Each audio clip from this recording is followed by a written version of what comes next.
मुलीचा जन्म झाला. मग तिचं नाव जनाबाई ठेवण्यात आले.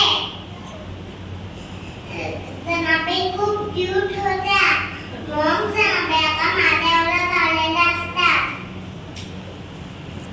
मग ते पंढरपूरच्या वाडीत यावर्षी पण प्रमाणे ते पंढरपूरच्या वाडीसाठी जात होत्या. मग ते म्हणत होता, आई बाबा मलाही यायचं माझं पंढरपूर बघायचं. मग तिची आई म्हणते येऊ दे की माझ्या लेकीला. मग असं म्हणून ते चालले जातात. मग जनाबाई विठ्ठल विठ्ठल विठ्ठल करत चालले जातात. मग तिथेही जनाबाई हट्ट करायला जातात.